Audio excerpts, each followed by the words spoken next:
always differences among scientists, and there should be differences, and science progresses by examining what these differences are and trying to figure out how to answer the question those differences raised. But there are honest differences and there are dishonest differences. In some ways, there's real uncertainty and what I've called manufactured uncertainty. There is an entire industry to create uncertainty, to magnify it, to manufacture it, in order to slow down regulation that will protect the public's health or the environment.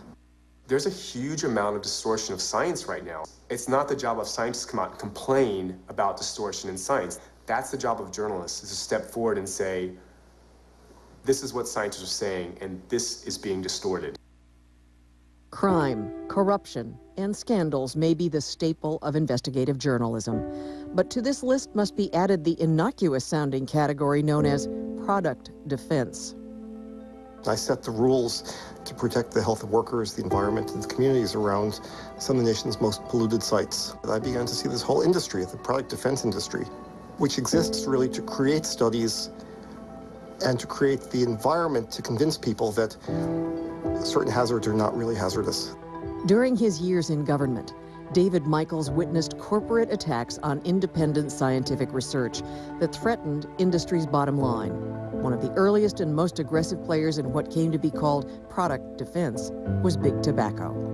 Beginning in the 50s and continuing into the 90s, tobacco companies disputed scientific evidence about the dangers of smoking, hoping to sway public opinion and to slow government oversight. Documents have been discovered, usually in lawsuits, that show us people coming up with a plan saying, here's how we have to seed the literature to raise doubts.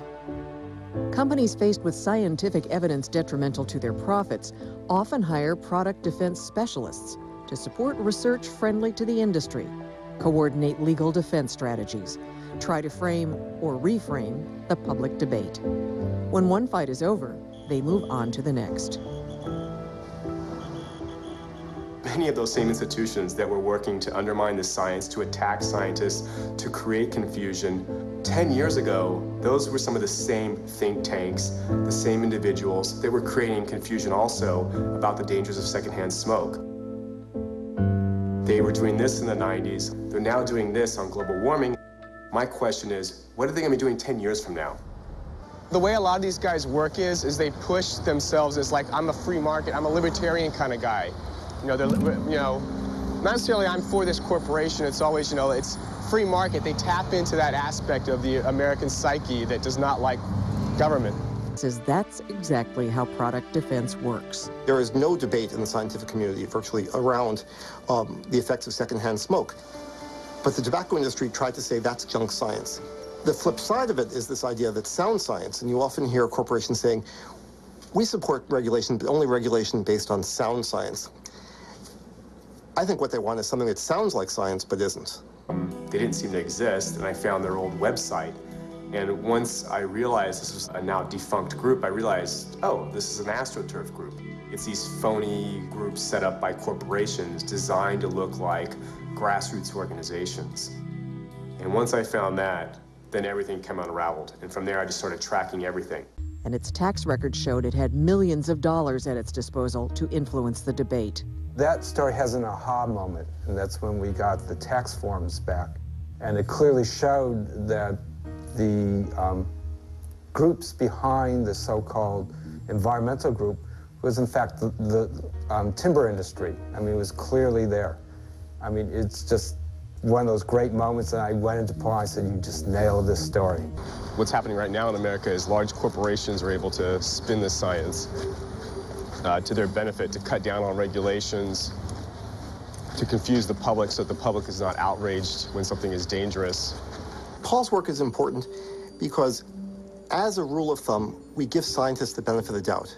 When we read a study, we think, well, I'm sure it's being done by an honest scientist. It's probably right, or at least they mean it to be right.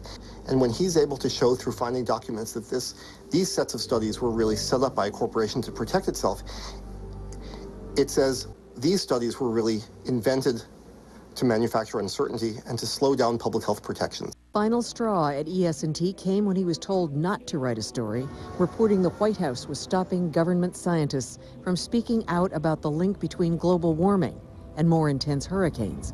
It involved Thomas Knutson, a scientist with the National Oceanic and Atmospheric Agency, NOAA. Knutson had published peer-reviewed studies showing that global warming was increasing the strength of hurricanes. He told the Wall Street Journal he had been prevented from talking about his research.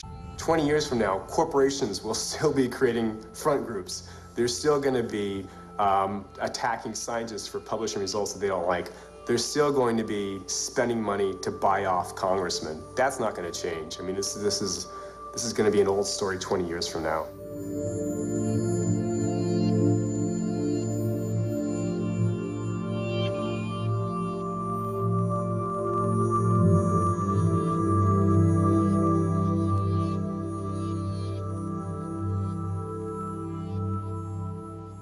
Of a UN report to be presented in Paris this week says man-made greenhouse emissions will keep raising the temperature and could raise the sea level up by the end of the century as much as 2 feet, possibly higher. Many scientists believe we have less than 10 years to bring these emissions under control to prevent a catastrophe. And while these alarms have been going off for years, government scientists say the Bush administration has been keeping their work on the subject from reaching the public. Tom Knutson, for instance, a government climate scientist in Princeton, New Jersey, has theories about hurricanes. Knutson works for the National Oceanic and Atmospheric Administration, and he believes the trend of hurricanes getting stronger due to global warming. That as tropical oceans warm, there are likely to be more intense storms. And he says the administration has prevented him from talking about this theory with the media. It seemed to me that I was experiencing unreasonable interference with my ability to communicate my research findings to the public through the media. Knutson says he also hit turbulence when he tried to give a PowerPoint presentation called Global Warming and Hurricanes at a meeting of the American Meteorological Society. First, officials didn't like the use of the term global warming in the title, and then the appearance was turned down. I received a voicemail indicating that it was turned down, and the White House had said no. Thank you, Mr. Van Hollen. I want to thank Knutson is far from alone. Today, in a House hearing on global warming, Congress heard a number of stories like these. Dr. Drew Shindell, a researcher at NASA, said White House political appointees watered down his presentation of a study of how climate change would affect the Antarctic. Well, it was frustrating for me to see my work suppressed. Even more importantly, it's a disservice to the public to distort or suppress information needed. A Union of Concerned Scientists survey released at the hearing indicates that at least 150 federal climate scientists say they personally have experienced political interference with their work during the Bush administration. Those are government scientists who felt pressured to avoid even using the words climate change or global warming. That's the number. Yes.